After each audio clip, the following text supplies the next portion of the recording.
on to the May 2nd event. I don't even know what Turkey's calling this one, but we got Devin Haney versus Jose Ramirez. Tio versus Arnold Barboza. Devin versus Jose Romero. Then Ryan Garcia versus Rolly Romero. So stacked card. Almost unbelievable that you would get these guys on the same card and they're not fighting each other, right? So just I'm looking at that card and I can potentially see upsets in any of those fights, right? So from your opinion, who has the most to lose and who has the most to prove? I think I'm not gonna lie. My answer is going to be Devin Haney for both. I think he has the most to prove, and I think he has the most to lose. And the reason why I say that is when you talk about the lawsuit, which most people are criticizing Devin Haney for even, initiating a lawsuit against Ryan Garcia. So his stock dropped. His father didn't help, obviously. And then losing to Ryan Garcia the way he did. Yeah, Ryan Garcia popped for Osterling, right? And honestly, I think he should probably get more criticism for that than he actually is, which is crazy to me, but tells you where we're at in the sport of boxing. But the fact that how he lost, right, in terms of not keeping his right hand up and keep getting caught with the left hook over and over again, right? So all that like lumbering, negative, I don't know how you want to say it, right? Just the negative energy going his way, because sometimes that puts you in a dark space. Like you start asking yourself, like, what? That's crazy. Like he even said it. I never felt that outmatched. And he's holding on to Ryan Garcia being a cheat. So now if you go into this next fight and you get dominated or you lose, people's gonna say, oh, you're done. You know what I mean? Because I'm like, oh, was he cheating? Was he on Ostomy now? So, and that's gonna affect his stock. I don't think he would even be able to come back from that, if I'm being honest. So it's Devin Haney in my honest opinion. What you think? That's interesting. I think the most to prove is Devin Haney. So I agree there. And I think it's a tough fight because I don't think Jose Ramirez is in his best days, but I also don't think he necessarily fights like Jorge Linares. But what I do think is he packs somewhat of a punch. He's gonna put some pressure on you. At some point in time, he's gonna have Devin against the ropes and throw one of those flurries. And one of those flurries is what we've seen Jorge Linares throw when he eventually almost clipped Devin Haney, right? And we see Devin take some time to recover. So that's going to answer a lot of questions about Devin, how cool he is. Can he prevent that situation where I think, he's going to be against the ropes once and have to deal with, using his defensive intelligence to, avoid one of those flurries. So I think he has the most to prove, but I'm going to say Ryan has the most to lose because I mean, I think, yes, Ryan's being praised for the Devin Haney win, even though it was taken away, but there's still a lot of questions to answer for Ryan, right? Beaten by Tank, people said he quit, right? So the Devin Haney performance is great, but then if you come back and you lose to Rolly, then people are gonna be like, nah, this was a fluke. They're not gonna believe in him. You know what I'm saying? They're gonna say nah, that was a fluke, bro. Like you're not really. But then I don't know if they're gonna say, yo, the way he dominated Haney. I think if he loses to Rolly, I think people's gonna look at Devin Haney like you're even more garbage because you lost to a guy that lost to Rolly. I swear, I feel like it's gonna watch. I'm telling you, bro. If Ryan loses to Rolly, people are gonna say that. People really hate Devin Haney, bro. People really dislike him. But I don't know because like I feel like Ryan's in like a really like pivotal spot. Like Ryan's a star, right? But just like I think he's a pop star. Like he's great athlete, very big on the internet, but I just want to see him ascend to a boxing superstar. And maybe you can say he is, but I think him and Tank being there together inflated both their numbers, right? Yeah. But I want to see Ryan be that guy where it's like, not that he's going to be on this level, but it doesn't matter who Canelo fights. People are lining up, right? It doesn't matter who Tank is fighting. People are lining up. At a point, it didn't matter who Errol was fighting. People were going to, what I'm saying? Like, so if Ryan can even get to the Errol and Tank how they were kind of status on his own, and then when you put him in there with another star, then it should amplify it, right? So I think he has the most lose. If he loses to Rolly, I don't know what happens with that Devin Haney fight. Maybe it still happens, maybe it doesn't. But I'm looking at Ryan like, yo, you can go on a crazy run right now. You can, if you beat Rolly, right? Then you rematch Devin. Let's say hypothetically you beat Devin. Then the TO fight is Tio. out there, bro. Bro, who knows? Then the money might look so good that it forces Tank's hand to say, we got to run it back. Maybe I'll comply. Maybe I'll meet you at 40. He's damn sure not going to meet him at 47. I don't know if Ryan can make 40. He said he can't. But when the money's on the table and if he's focused and disciplined, maybe, you know what I'm saying? So he has such a potential to go on a crazy run that I think it's the most for him to lose if he loses against Rolly. Yo, it would be crazy because I think we talked about this even years ago. Out of like the four kings at the time, we kind of considered Ryan arguably the worst at the time. But Mm. now he would have the best resume if he ran through all of them by Yeah. easily, you So know. I feel like that four kings thing has always shifted. Can you just remind me which four are we looking at? At the time, it was Tank, Devin Haney, Tio, and Ryan Garcia. This Okay, is before Shakur moved up. So at the okay. time, out of those four, people was considering Ryan to be the worst out of those four. Yeah, You know, yeah. Okay. I mean, bro, like you were talking about, because I was saying like I really like Keith Thurman's left hook. Ryan, that hook, man. I'm expecting it to knock Rolly out. But yeah. the thing is, Rolly's physical, little wild. I actually think Rolly's a little less awkward since he got with Ismael Salas, got back with Ismael Salas than when he was with Bullet. He was a little more awkward with Bullet. So, Yeah.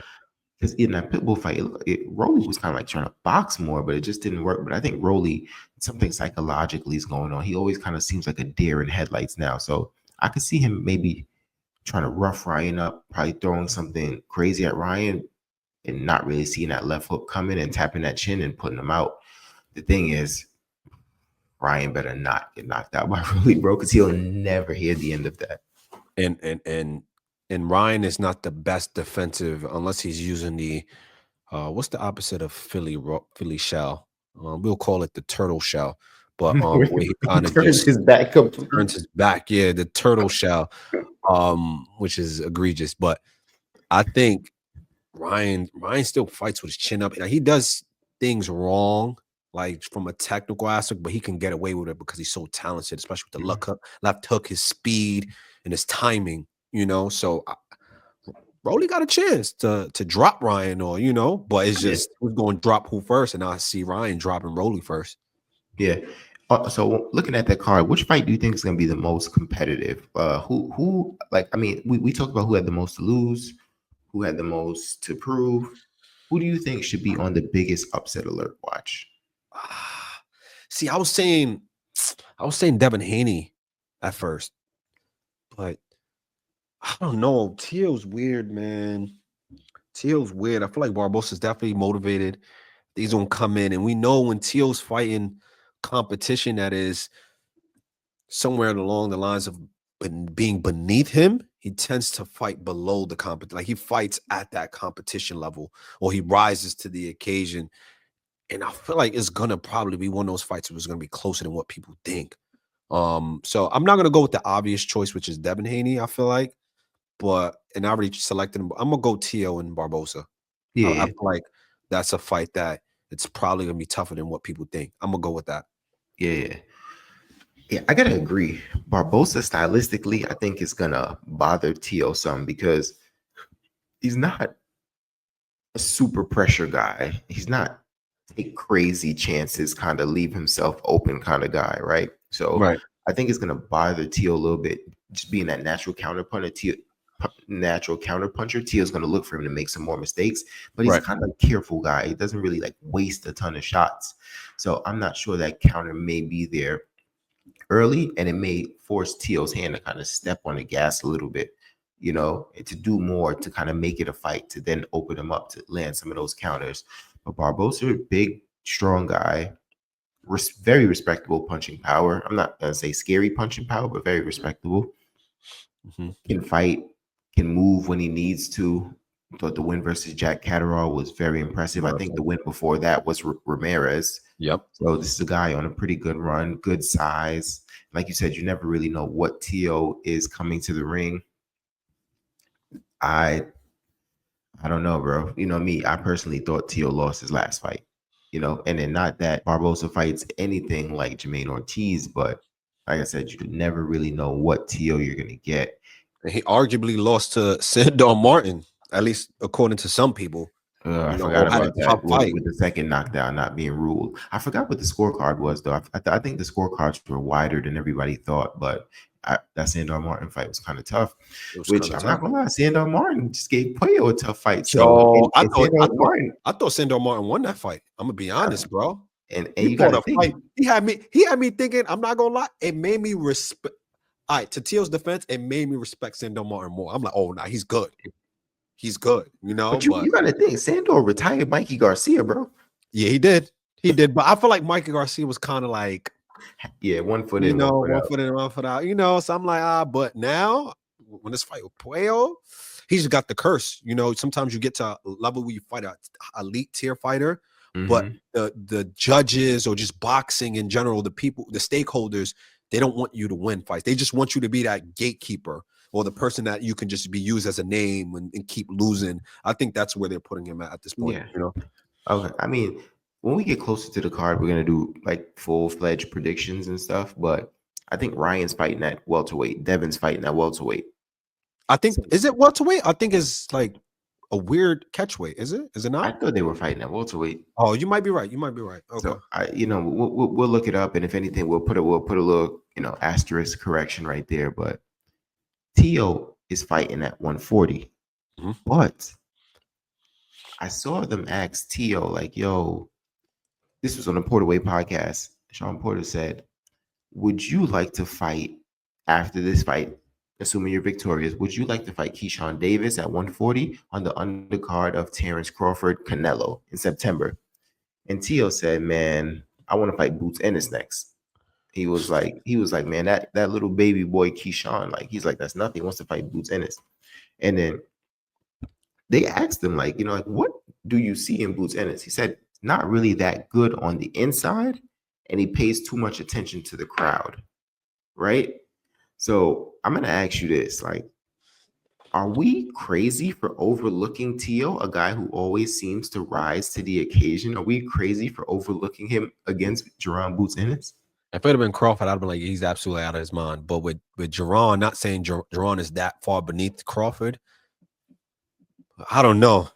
I got Jerron winning that fight, but I'm probably gonna have to sit and think on it because one, what's going to be a huge factor is you're going to be moving up 7 pounds. That is a considerable jump, especially because that's going to be the first weight class that has that big jump outside of 5 pounds, right? 130, 135, 140 compared to where what Tio's used to. So you're moving up one weight class to fight this guy who is young, a ferocious animal, could switch hit, punch in both hands, pressure fighter, but also slick, somewhat defensively sound when he's fighting against an opposition that can crack. But we'll have to wait and see against his next fight with Stanionis. I'm really curious to see how his defense is then. But I don't know. I don't know what Tio sees. Tio may find some success because of experience and how swift and how great of a counterpuncher he is. But I don't know. I think he might be underestimating Boots, in my honest opinion, in some areas. What do you think?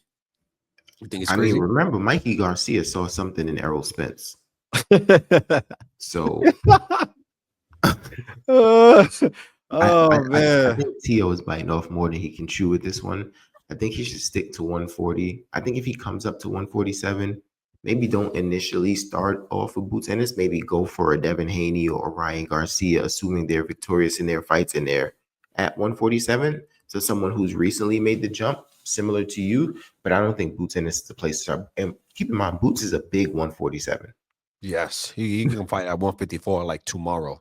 Yeah, so I don't think that's the place to start Tio. I don't really think Tio needs that fight, but I definitely don't think it's the place to start your welterweight career. Yeah, yeah. But it's an exciting card. Can't wait to see it. Not really sure how the whole Times Square thing is gonna go. Like, how much money does Turkey Al Sheikh has to have to shut down Times Square to make a fight like this happen? But I'm not gonna count that man's pockets. Nevertheless, make sure you guys like, comment, subscribe. Tell us who do you got most to lose, most to prove, biggest upset alert on the night. I think May 2nd is the night. I don't know what they're calling it. They always have some names for it. I don't know what the name for this one is. Somebody drop in the comment section. Let me know. 2 cents short of $1, and we're out.